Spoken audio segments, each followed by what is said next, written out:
Les murs nous parlent. Situation d'apprentissage et d'évaluation, secondaire 1.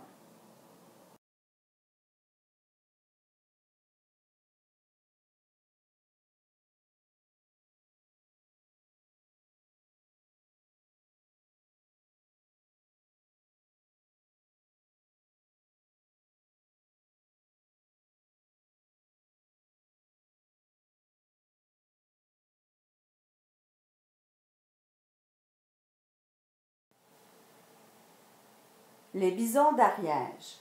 Découverte en 1912, la vaste caverne du Tuc d'Audoubert, dans les Pyrénées en France, révélait le premier exemple connu d'une statuaire monumentale en argile du Paléolithique supérieur. Cette œuvre spectaculaire représente deux bisons modelés directement dans l'argile du sol de la grotte, dans un endroit difficile d'accès. Le travail est tellement réaliste que l'on identifie au premier coup d'œil un mâle qui suit une femelle.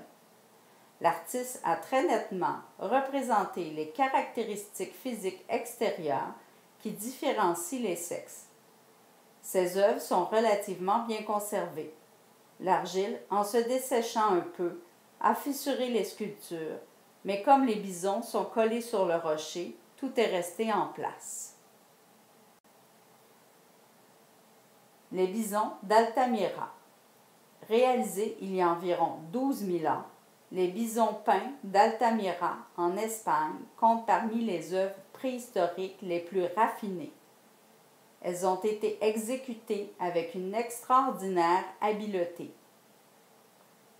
Située à 156 mètres au-dessus du niveau de la mer, la grotte se compose d'une série de salles et de galeries qui s'étire en S sur 270 mètres. À l'aide de pigments de couleur ocre, rougeâtre, brun et d'oxyde de zinc, les hommes des cavernes ont peint leur fourrure en dégradé. Le corps de certains bisons est également dessiné en fonction des protubérances de la roche pour créer un effet de relief. Bien que préservées pendant des millénaires, les peintures sont fragiles. La respiration de millions de visiteurs s'est avérée nocive pour les pigments.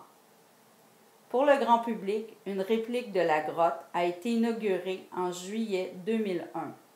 Les peintures ont été reproduites avec le même pigment et les mêmes techniques. La caverne artificielle imite l'original à la perfection. 1 million de visiteurs par an visitent la grotte d'Altamira. Ce sanctuaire soulève l'émerveillement et le respect.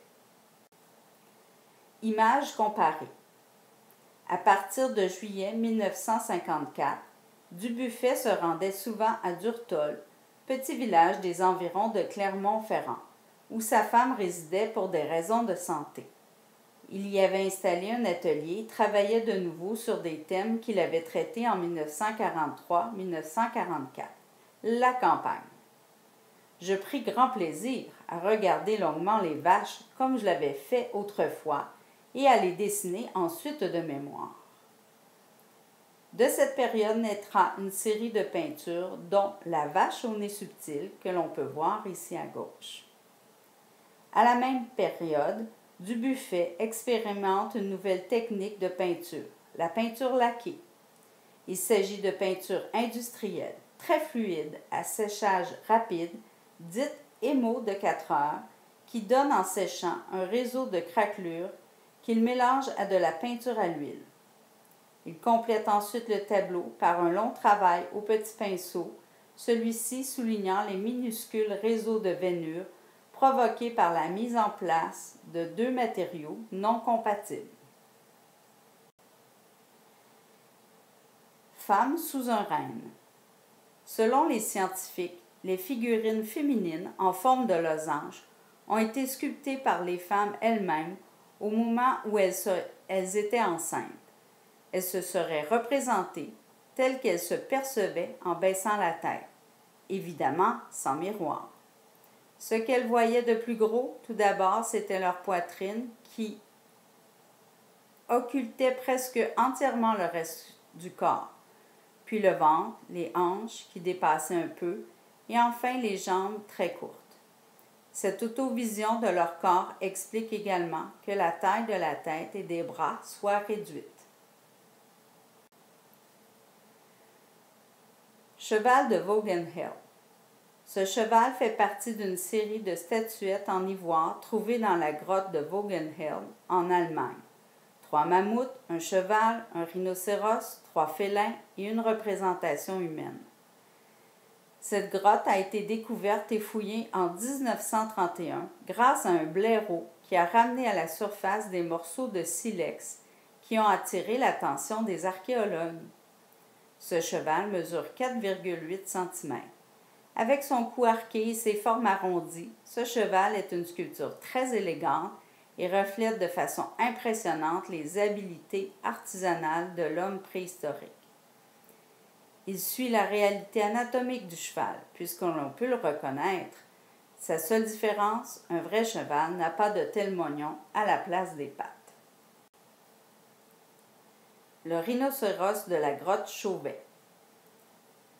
Le bestiaire figuré sur les parois de la grotte Chauvet comporte 225 animaux qui représentent principalement des animaux dangereux, tels que des lions, des ours des cavernes, des panthères, des mammouths et des rhinocéros laineux. La présence de ces animaux représente une différence par rapport aux autres grottes qui sont ornées principalement de chevaux, de vaches ou de boutins. La qualité du geste artistique, qui est le plus abouti de la période paléolithique supérieure, constitue la troisième particularité de la grotte Chauvet.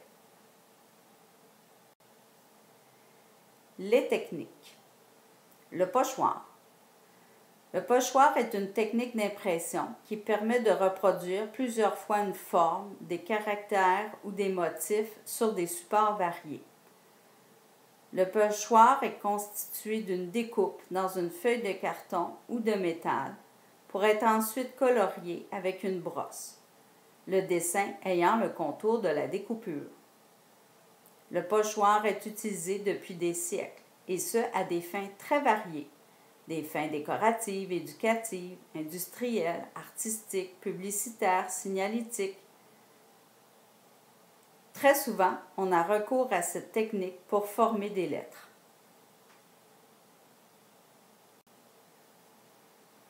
Les formes positives et négatives. Ces termes désignent les empreintes de main caractéristiques des peintures préhistoriques. Elles ont été obtenues par l'application d'une main préalablement enduite de pigments. On dira alors une forme positive. Ou par projection de pigments autour d'une main posée sur la paroi. Alors on parlera d'une forme négative.